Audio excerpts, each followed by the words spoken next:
Hi everyone, I'm Cheryl and welcome to the Sewing Room channel. I've got a really fun and easy project for you to do. And they're garlands, and this is called a bunting garland. And this is probably the easiest one I'll show you. And then this one here is a Christmas tree garland. Now, not that this one's hard, it just has a couple of little more steps on it. And also at the very top of the tree, I have put some little star jewels on it. You can get those at your craft stores and maybe Joann's, and I think my local Walmart even sold them at one time. But remember, not all Walmart stores have a sewing and craft department. Okay, let's get started. Now my garlands were made out of scrap Christmas fabric that I have. So if you have any, I suggest you go through that first before you run out and buy a lot more fabric. But if you don't have any type of fabric you want to use for these two garlands, you'll need, I recommend you have about 4 different colors. You'll need about 1/3 of a yard of each, or again, remember, go to the scrap pile first. For the garland that has the triangle shapes, you're going to start out with just drawing an 8.5 inch square on paper. And then take that square and fold it in half. And then unfold it, and on the fold line, down at the very bottom, at the point, you're going to just put a little mark. Then you're going to place a ruler on that mark, and then up to the top corner, and then draw a line. Then go over to the other top corner, place the ruler on that mark, and draw a line. And then cut your shape out. Now I like to cut all my shapes out on thin cardstock. You can get it at Office Supply, Walmart in their office supply section.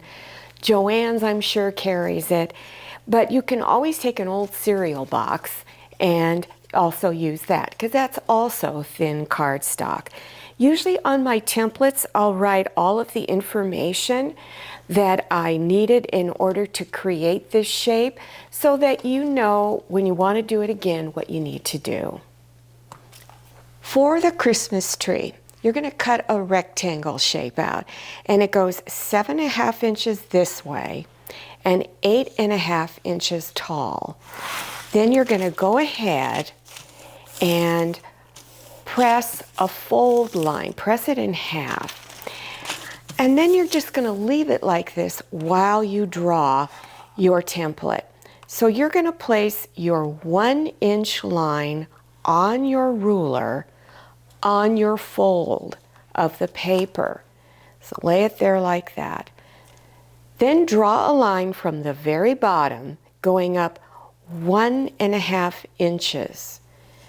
Then move your ruler so it just goes straight across and draw a line. To finish the tree off, you're going to put your ruler over here on this edge and up at the top corner like this, and then draw a line. Leave it folded and then cut your shape out. And again, I like to recommend that you draw this onto thin cardstock, because once you go to use these templates, it's much easier to draw around them or cut around them when you need to cut a lot of them. Now, if you're just using scrap fabric and you just have a lot of little small pieces, so you're going to have almost all of your triangles a different color, I still recommend you take your pieces of fabric and bring pretty sides together. And then you'll cut your shapes out, because then when you go to sew them together, they're already right sides together, or pretty side, and it's all set. You don't have to sit there and try to get all these different pieces to match up. So layer them and then cut. Now if you're going to be cutting a lot out of the same piece of fabric, I'm going to show you how to fold it so you can cut a lot out really fast. So take the pretty sides of your fabric, that's called the right side, and bring the selvage edges together. Then take your folded edge and bring the selvage edge to the folded edge. And try to get it all straight if you can. Now I'm going to take the triangle and place it down here. You want to make sure that it's not hanging over the edge over here. Now I like using these little weights that I bought at the hardware store. You get them in the nuts and bolts section. I'll place it there and it helps to hold it in place. If you're using paper as your template, you really do need to set something down on top of it because it will move. Don't place too many pins because it will distort the way you're cutting. So then you would take your rotary cutter, and I'm just going to cut through all of these layers all at the same time. And then if you have to go back over it in a few places, then do so. Then you're going to cut on this side.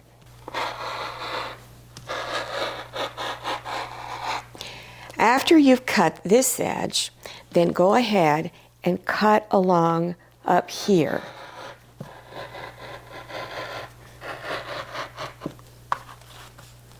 Now, try not to move your fabric because you want all these pieces to stay together. So I'm now going to lift up my template.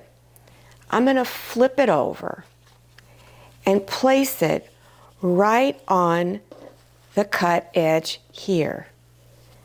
Put something down to hold it. And then you're going to cut again. This time you only have 2 cuts.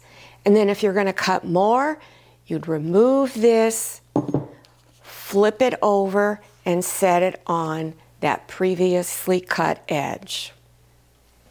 For the Christmas tree, again, if you're going to cut a lot out of the same fabric, fold the fabric as you did for the triangle. Then place your tree down. Again, put something on it. And then go ahead and cut it out. Then if you need to cut another set, you'll take it, flip it over, lay it on that previously cut line, and cut your next set out. This is 3/8 of a yard wide, and you will get 8 pieces of fabric or enough to do 4 trees.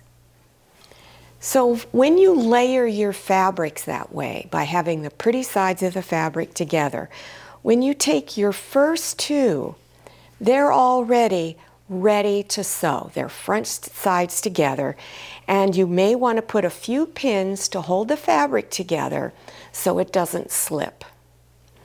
So I've got some pins holding my fabrics together. Now up here on the triangle, you do not want to stitch this one closed, so don't stitch that. But you will stitch the 2 sides. So you'll stitch a 1/4 inch wide seam all the way around on these 2 sides. On the Christmas tree, you'll stitch all the way around except on one edge. You'll leave about a 3-inch wide opening. So I have 2 pins where I want to stop sewing. So I'm going to start over here and stitch a 1/4 inch wide seam going around, and when you get here, back stitch always at both sides of your opening. When you're at your corners, when you get to where you need to turn your fabric, always leave your needle in the down position so as you turn your fabric, you don't lose your place. So on your triangle shapes, at the very bottom, you're going to cut some of that fabric off, and this is so that your corner will lay a lot flatter than if you didn't. So you're going to take just a little off, leave about 1/8 of an inch, and cut across this way. Now, because it's such a sharp point, you need to cut a little bit off on each side. So go ahead and do that. Then up at your top edges here, you're going to kind of go down at an angle from the corner like that, and then go over here, and then you're going to do the same thing on this one.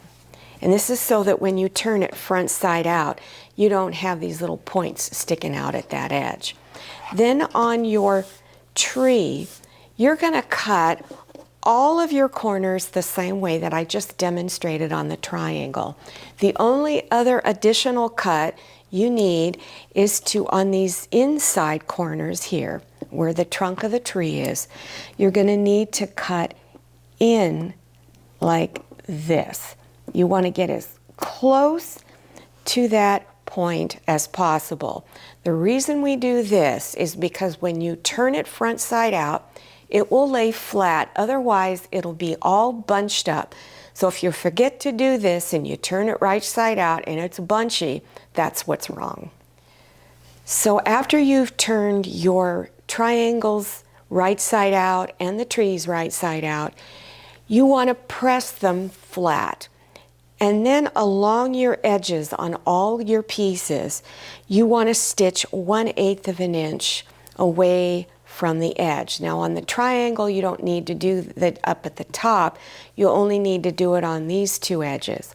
On the tree, you need to do it all the way around. I recommend you use bias tape for this last step. And bias tape, you can get it in packages. You can go to Joann's, Etsy.com, Amazon. My Walmart sells some bias tape, but remember, not all Walmarts will have this. So when you take it out of the package, you will notice that it's folded multiple times. So the two edges in here are folded inside, and then it's folded one more time. Then also notice on the edge here that the two edges of the bias tape does not meet, and they're not supposed to, so don't try to force it. So what you'll do is you'll take, for instance, on the triangle, you'll take that top edge that you didn't stitch over and you will insert it inside here and then place a pin. Now I use little clips to hold mine in place. So after you've placed your triangles or your trees in here, you want to make sure that the shortest edge of the bias tape is on top. So when you go to stitch the whole thing together, you stitch on this shortest edge here, close to that edge, and that way the needle, as it goes down, it will hit this bottom edge and everything will come together really nice. Now at each end of your bias tape, once you've decided how long you want it, you want to fold the ends over and then stitch it down. This will make a little loop, so I've left about a 2-inch gap in there. You can make it larger if you like, but about 2 inches should help you place it over any hook if you want to hook it on anything. So stitch that down. Then place your triangles anywhere from a 1/2 inch to 1 inch apart. And you just lay them out as long as you want it. Then when you get to the other end of the bias tape, repeat this step to make your loop. To place your trees in, I recommend you kind of lay the trees out and get them to where they're anywhere, again, from a 1/2 inch to 1 inch apart here at the bottom. I place the very tip of the tree inside here of the bias tape, so you can't see where I've got it stitched. Then when you've got everything placed in your garland, whether you're doing the other garland or this one, after you're done placing them, stitch close to this edge all the way across. If you're going to put any kind of embellishment up here at the top of the tree, I recommend you just get out your old hot glue gun and put this on. Now you only need a little tiny drop of hot glue because once you press these down, it will spread that glue out and you don't want it to look all gunky up here. So here's the bunting one with the triangles when it's all done. And again, here is the Christmas tree one. Well, I hope you've enjoyed this tutorial and that you've learned something new. This is a great little project that's not difficult. Remember, look at your scrap pile first. Now, if you're interested in other beginners sewing projects, scroll down to the description section. Click on the word Show More and it will expand open and you will see all of the links. Make sure you follow me on Instagram and check out my Facebook page. Thank you so much for watching. I'll see you next time and happy sewing. If you like the Sewing Room channel, one of the best ways to show your support is to subscribe by clicking on that red subscribe button and give this video a thumbs up. And don't forget to click on share to share this video with your friends. And make sure you click on the bell so you receive notifications for all my new videos. I'm Cheryl. This is Manny. See you next time.